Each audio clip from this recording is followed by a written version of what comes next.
Bueno, les preparé una pequeña presentación de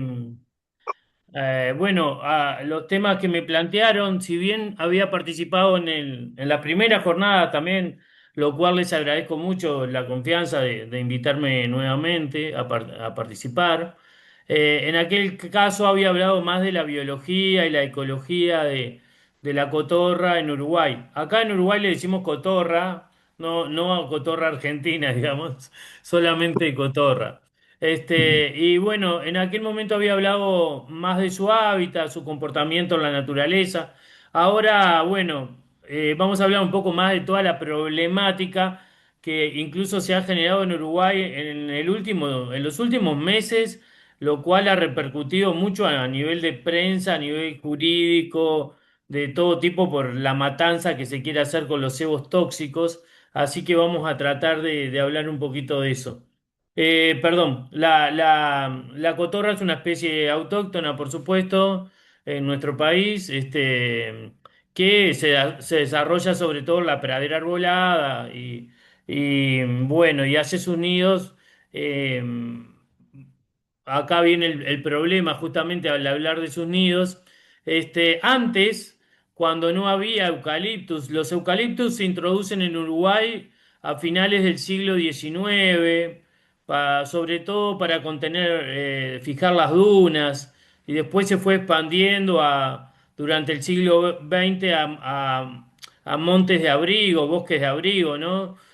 O de sombra para el ganado. Entonces la cotorra pasó de hacer los nidos, como se ve en esta foto de arriba, en árboles autóctonos más bien bajos, pasó a hacer los nidos, como se ve en la foto de abajo, en altos eucaliptus.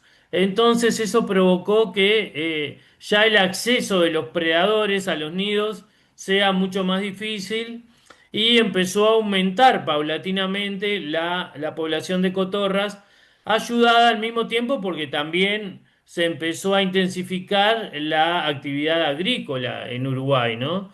Entonces todo eso provocó un aumento de la población de la especie, que nunca, vamos a aclarar desde allá, nunca fue cuantificado.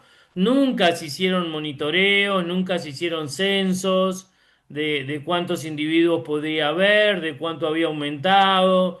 Nunca hubo absolutamente ningún estudio. Ni siquiera en 1947, cuando por primera vez se declara plaga a la cotorra. Se declara plaga sin ningún tipo de estudio, solamente por una sensación, digamos, ¿no? Bueno,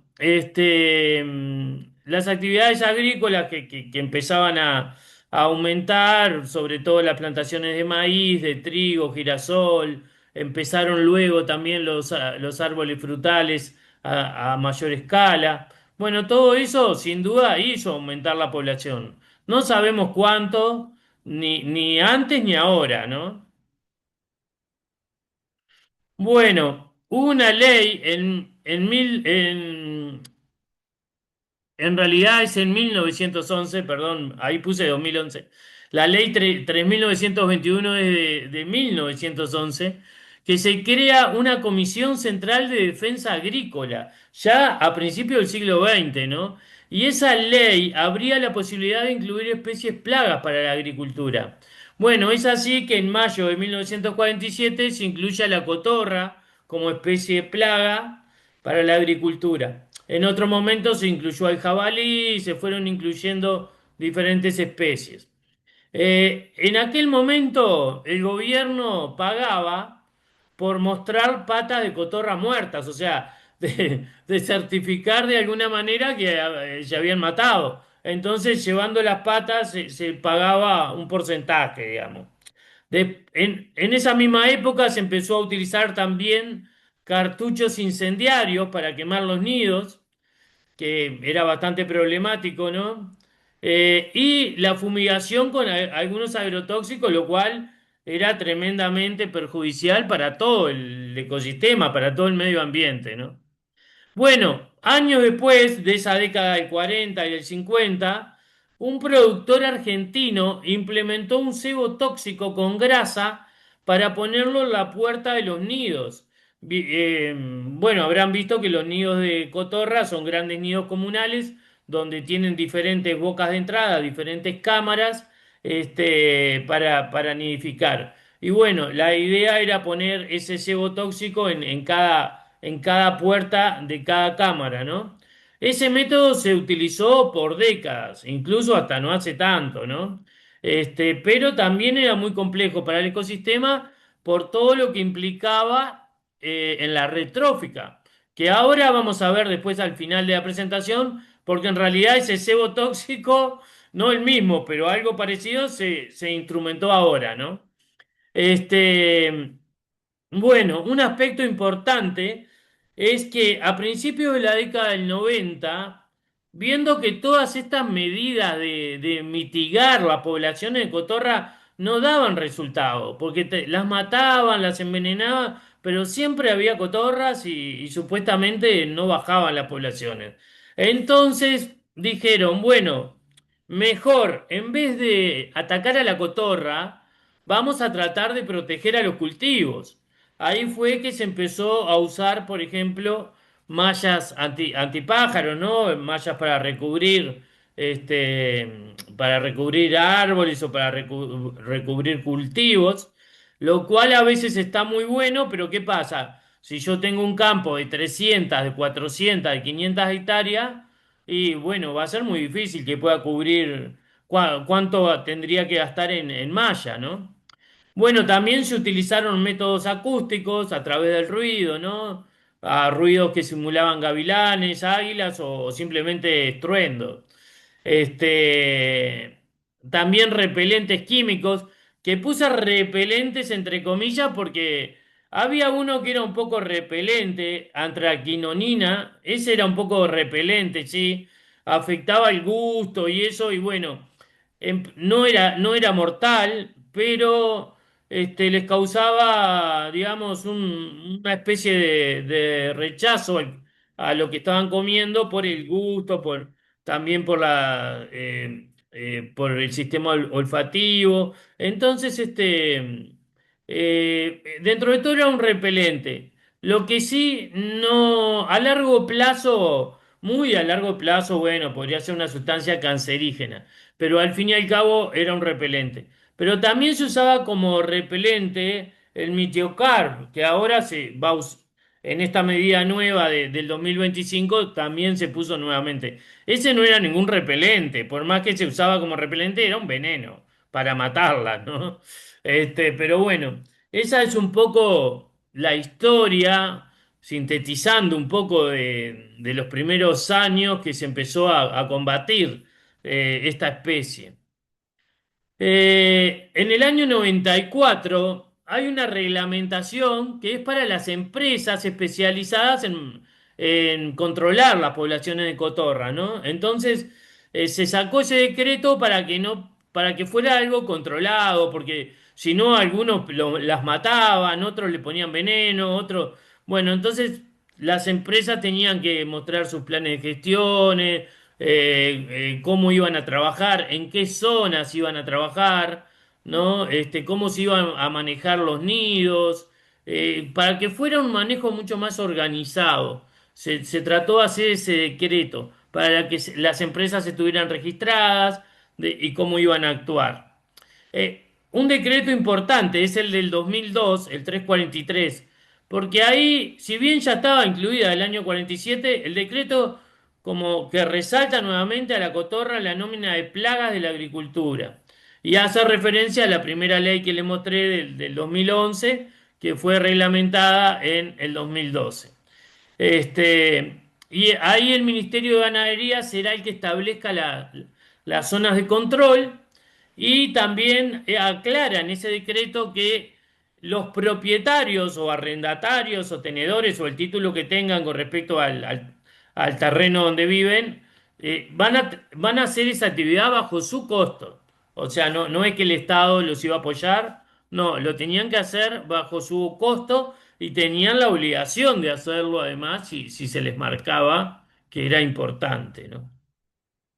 Bueno, una, una, vamos a decir una cosa realmente la vi ahora haciendo este trabajo, investigando un poco más para esta presentación, porque la verdad ni lo conocía, porque no es un decreto, dice TO 383, es un texto ordenado, que es un acuerdo entre el Ministerio de Transporte y Obra Pública, que qué tendrá que ver con la naturaleza y las aves.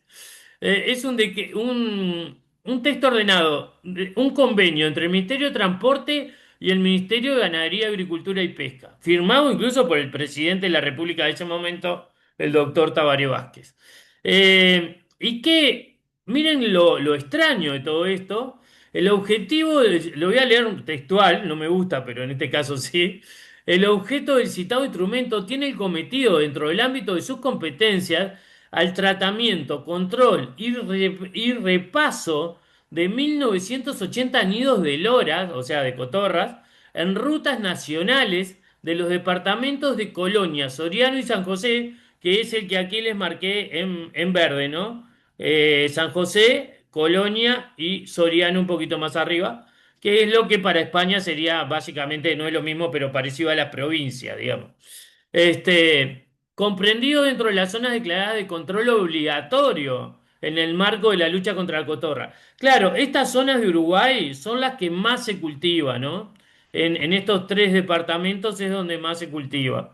Pero lo extraño de este texto ordenado que me llamó la atención es el repaso y el control de 1980 nidos. O sea, se ve que los contaron antes de hacer este texto ordenado. Bastante raro, ¿no? Bueno, y miren la suma, ¿no? Que además se iba a pagar una suma, se iba a destinar una suma de dinero.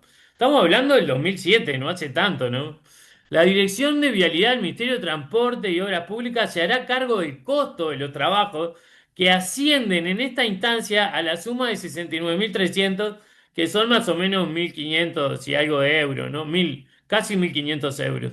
A razón de 35 pesos uruguayos, o sea, de 0,75 euros por nido, ¿no? O sea, bueno, perdón que me causa un poco de risa, pero bueno, lo quise poner porque es bastante raro esto, ¿no? Y especial. Y está firmado por el presidente y bueno, en algún momento yo sentí, en algún momento de mi vida, sentí que se estaba pagando algo de 39 pesos por sacar los nidos, una cosa así. Hace años, ¿no? Que debió ser esto que nunca lo había encontrado y nunca vi que nadie lo mencionara acá en Uruguay, ¿no? Este, bueno, y acá viene el problema más grave. El problema más grave que es esta resolución que adoptó la Dirección General de Servicios Agrícolas del Ministerio de Ganadería, Agricultura y Pesca, ¿no? La aprobación del plan de medidas para el control de la cotorra, que ¿saben cuándo lo lanzaron en Uruguay? El 23 de diciembre, cosa que ni siquiera nos diéramos cuenta porque estábamos con la Navidad y toda la fiesta, ¿no? Bueno, el 23 de diciembre lanzaron esta resolución. Y miren lo que dice la resolución, superpoblación de cotorra. Primero, superpoblación, no sé, me suena demasiado, ¿no? Pero ahí les puse, ¿hay censos? No, ninguno. ¿Hay monitoreos? No, ninguno. Ni de antes, ni de la década del 90, ni del 2000, ni de ahora. O sea, no hay. ¿Cómo saben que hay una superpoblación de cotorras? Porque yo voy al campo, miren, yo tengo 58 años, de la década del 90 trabajo en ornitología. Yo voy al campo, a ver, obviamente tampoco hice monitoreos de cotorra, pero yo no veo que haya bandadas gigantescas de cotorra. Yo veo las mismas cotorras de siempre en los montes de abrigo, bueno, en cultivos, en esto, lo otro, pero yo no veo bandadas gigantesca, como hoy puedo ver los estorninos en Uruguay, por ejemplo, el Sturnus vulgaris, el estornino pinto, que a principios de la década del 2000 empezó a entrar a Uruguay y hoy se pueden apreciar en nuestro cielo bandadas gigantes, esas que hacen sus característicos dibujos, ¿no? Entonces uno dice, pa, sí, el estornino pinto está aumentando tremendamente la población en Uruguay, pero yo nunca vi. cotorras que dejen oscuro el cielo de bandadas, ¿no? No sé de dónde saca esa resolución que hay una superpoblación. Bueno. Supuestamente va a ser un plan por 360 días desde que salió la resolución. O sea que será hasta el fin de año que viene, de este 2026. Bueno, esperemos que después lo saquen, pero igual es un año entero. Que abarca el Montevideo rural. Montevideo es acá donde estoy ahora, la capital. Este departamento chiquitito que ven acá, que tenemos 1,5 millones de habitantes. Los otros 1,5 millones están en todo lo demás, ¿no? O sea que imagínense que en este chiquito tenemos la mitad de todo el país. Bueno, pero hay una parte rural, Montevideo rural, donde sí hay nidos y eso. Y bueno, y entra dentro de este decreto, de esta resolución, perdón. Canelones, el departamento de arriba, de Montevideo, que lo rodea. San José, acá a la izquierda, y Colonia. Es aplicable solamente estas medidas a estos cuatro departamentos, teniendo en cuenta, ojo, ahora lo vamos a ver, las ciudades y los sitios urbanizados donde hay medidas que no se pueden aplicar, como por ejemplo el cebo tóxico. Bueno, las medidas. El cebo tóxico en grasa colocado en la boca de cada cámara del nido comunal y eliminar los individuos muertos lo antes posible. Eso lo aclara la resolución. ¿Por qué? Claro, porque si empiezan a caer cotorras muertas y se las empiezan a comer los zorros o buitres o lo que sea o otros predadores terrestres, ahí es un caos en la red trófica, ¿no? Que ahora después vamos a hablar igual, pero...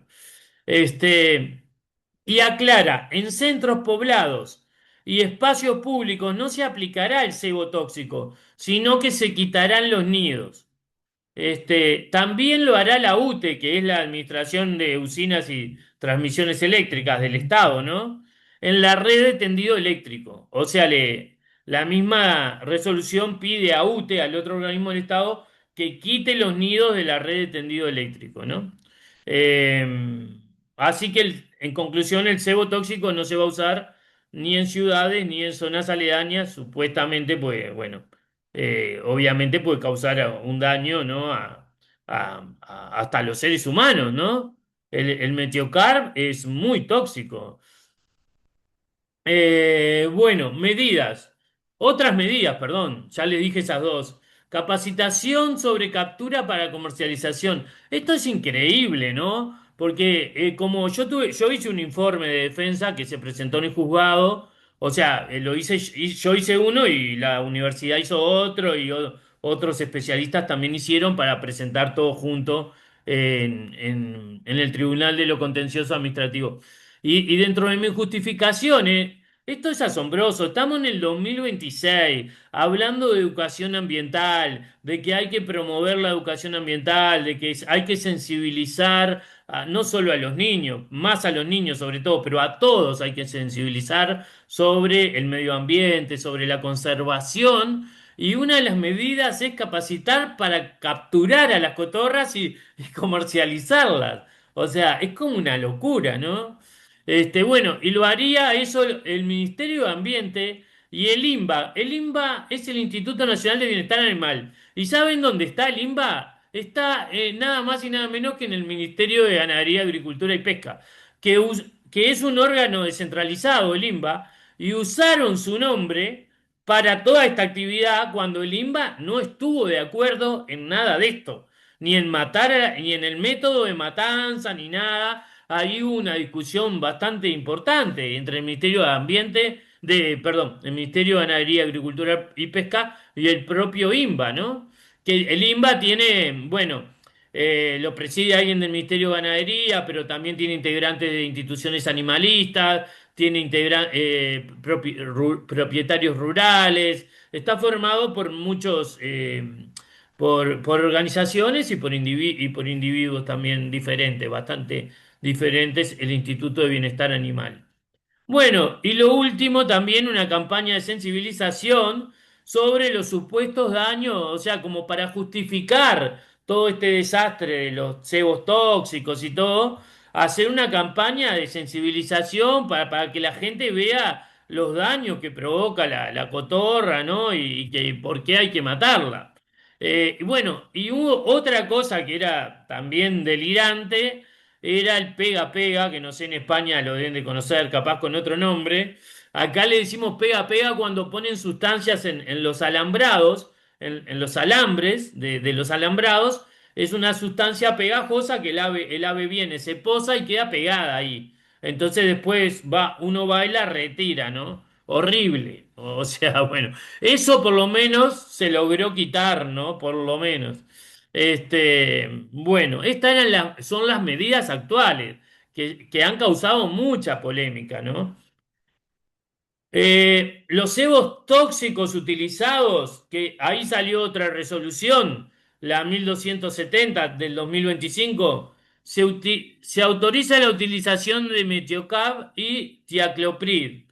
En esa resolución se indican las condiciones de uso y de manejo, qué dosis hay que poner, etcétera, ¿no? El metiocar es muy tóxico para todo el ecosistema, pero sobre todo y particularmente para anfibios y también para la gran cantidad de invertebrados acuáticos, ¿no? Pero afecta a toda la red trófica, ¿no? Y el tiacloprid es altamente tóxico también para muchos organismos, tiene efectos muy negativos a largo plazo en el medio ambiente, ¿no? El metiocar, por ejemplo, ataca mucho todo lo que es el sistema nervioso, ¿no? Es neurotóxico. Bueno, acá en Uruguay, creo que en España debe existir también, existe la acción de amparo, que es cuando acá los juicios demoran mucho tiempo, ¿no? Juicios civiles o demoran mucho tiempo. Entonces, la acción de amparo es pedirle a un juez que tome una resolución rápida, ¿no? Se tienen que dar determinadas condiciones y esto, claro, no podía esperar, entonces se intentó al Tribunal de lo Contencioso Administrativo. eh, efectuar una acción de amparo, la cual fue rechazada. Se resuelve muy rápido la acción de amparo, en 7 u 8 días, ¿no? El juez, dentro de su justificación, expresa la pretensión de amparo, esto lo leo textual porque es lo que dijo el juez. La pretensión de amparo es inadmisible cuando se trata de cuestiones opinables o discutibles. Y agrega que en este caso se trata de una solución extraordinaria, de carácter excepcional. Bueno, lo dirá porque lo usa para esos 3 departamentos y es por un año. Supongo, digo que habrá querido decir eso. Se restringe a determinadas zonas rurales, no al barrer en todo el país, sino en zonas específicas. Eso fue una de las argumentaciones del juez para negar la acción de amparo y detener esta barbaridad, digamos, ¿no? Bueno. Descarta el método anticonceptivo que fue propuesto porque ahí habla de la longevidad de los animales. Dice que pueden vivir hasta 15 años las cotorras, por lo que se trataría de una solución como muy a largo plazo, ¿no? Bueno, es todo muy opinable, todo esto. Solamente estoy leyendo, siendo objetivo de leer la resolución de la justificación del juez, ¿no? Habla de que la gran longevidad, bueno, gran longevidad es un término relativo. Un albatro vive 80 años, o sea, y una cotorra vive 15 o bueno, más o menos, ¿no? Así que no sé a qué se refiere con gran longevidad. Bueno, pero miren esta frase, ¿no? Esto es para filosofar, no sé, prender un fuego de noche, y charlar hasta las 5 de la mañana. Ser cruel, esto lo dijo el juez, ser cruel significa someter al animal a un daño que va más allá de lo absolutamente necesario. A raíz de eso, la crueldad solo se caracterizará si la práctica contra el animal no tiene el propósito de proporcionar a los humanos una vida sana. O sea, esto me parece increíble. O sea, está viéndolo desde una perspectiva antropogénica solamente del ser humano. O sea, de proporcionar a los humanos una vida sana. O sea, no. no le importa lo que pasa con los otros animales. Lo importante es proporcionarnos una vida sana a los humanos, ¿no?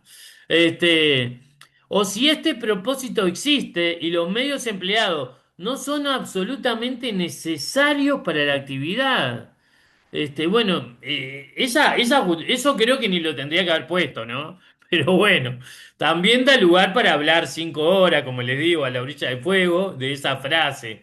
Pero bueno, a veces lamentablemente los seres humanos tenemos ese concepto de creernos el centro del mundo, ¿no? Porque hasta decimos, vamos a extinguir el planeta. No, nosotros no vamos a extinguir el planeta va a seguir viviendo. Y si no nos comportamos como nos tenemos que comportar, nos vamos a extinguir nosotros, no el planeta. Pero bueno, siempre lo vemos de nuestra visión, ¿no? Y acá hasta el juez. Bueno, las acciones de amparo, como muchas acciones jurídicas, se pueden apelar, ¿no? Como otras sentencias. Y bueno, pero el Tribunal de Apelaciones, ahí ya en lo civil, no en lo contencioso administrativo, confirmó la sentencia de primera instancia, o sea, le dio la razón al juez, porque dice que no se pudo demostrar con certeza técnica absoluta que la campaña generará un daño ambiental irreversible. Bueno, otra cosa muy opinable, ¿no? Sí, capaz que irreversible no es, pero que va a generar un daño ambiental que no le quepa la menor duda al Tribunal de Apelaciones. Y que no estamos capacitados los seres humanos para saber todas las relaciones que se generan en una red trófica, no estamos capacitados para entender si realmente para cuantificar el daño, vamos a decir, ¿no? No estamos capacitados para cuantificar el daño. Quizás podamos cuantificar un poco algunos daños, pero las relaciones de la red trófica en cualquier ecosistema son tantas, tantas y tantas que no tenemos la capacidad para, por más que se forme, no sé, una comisión de estudio entre muchos investigadores químicos, físicos, biólogos, jurídicos, lo que ustedes quieran. Pero creo que podemos avanzar un poco más, pero no llegar a cuantificar todo el daño. Pero bueno, según el Tribunal de Apelaciones, no hay una certeza técnica para ver que el daño ambiental es irreversible. Bueno. Es un poco para contarles la historia de este último decreto que, hablando un poco con Eugenia, me llamó la atención, que lo comentaba ayer con mis compañeros de la organización, que estaban enterados en España, ¿no? De toda esta problemática y bastante enterados, digo, que se ve que hasta llamó la atención de manera internacional esta problemática, ¿no? Bueno, ¿cómo estoy de hora? No me falta mucho, pero 43, ahí está. Ya me quedan dos o tres nomás. Eh, Problemática la red trófica. Bueno, justamente lo que hablábamos recién, ¿no? Porque ya nadie habla ya de cadena trófica, ¿no? Eso simple, lineal, solo hablamos de redes tróficas, grandes redes tróficas totalmente conectadas entre lo vivo y lo no vivo. Bueno, los nidos de cotorra son utilizados por otros animales. Por ejemplo, aves, varias rapaces, patos, ahora vamos a ver algunos, paseriformes. Algún pequeño mamífero también lo puede utilizar, algún ratón. Artrópodos, muchos artrópodos, ¿no? Hay un estudio que les dejé acá el nombre, está en inglés, pero por si después lo quieren mirar, ahí tienen el nombre. Es un estudio que se hizo en el 2021 donde relevaron 2.690 nidos y se encontraron 42 especies diferentes de animales, aparte de la cotorra, ¿no? Y también el 26% de esas 42 eran otras especies de aves anidando en el nido de cotorra. El estudio se hizo en zonas donde es autóctona, acá en Sudamérica, por supuesto, Argentina, Uruguay, Brasil, etcétera, y en lugares de sus poblaciones exóticas, como en Europa, ¿no? Creo que se hizo en España, Portugal, Italia. Bueno, después ahí tienen los nombres por si quieren. Subo un poquito la barra para que miren. Ahí está. Igual les va a quedar la presentación o se las paso después sin ningún problema. Por si quieren tener el nombre del trabajo. Bueno, algunas especies que nidifican en los nidos de cotorra en Uruguay, por ejemplo, el ñacurutú, el búho virginiano, utiliza toda la plataforma, o sea, la parte alta, y ahí establece su nido, ¿no? El pato barcino, que en realidad utiliza mucho el interior del nido de cotorra, o sea que a todas estas especies el cebo tóxico le va a afectar, ¿no? Ni hablar el halconcito común, que no, este es el Falco sparverius, ¿no? Este, el halconcito común, que ahí está en un nido de hornero, que es un pájaro muy típico de Uruguay, pero también utiliza mucho los nidos de cotorra. En primavera, acá, que es en septiembre, octubre, ¿no? Octubre, noviembre, cuando se venden muchas cotorras porque está autorizada su venta y suben a bajar pichones para la venta, casi siempre encontramos arriba del nido, arriba de la jaulita donde tienen para vender, algún falco, algún halconcito, algún pichón de ñacurutú, algún pichón de tamborcito, de otro búho también, porque los usan mucho los nidos de cotorra, ¿no? Acá tenemos el tamborcito, que es un búho más pequeñito, ¿no? Que también utiliza bastante el nido de cotorra. Otro pato, como el pato de collar, que le gusta usar mucho los huecos de árboles o también nidos de cotorra.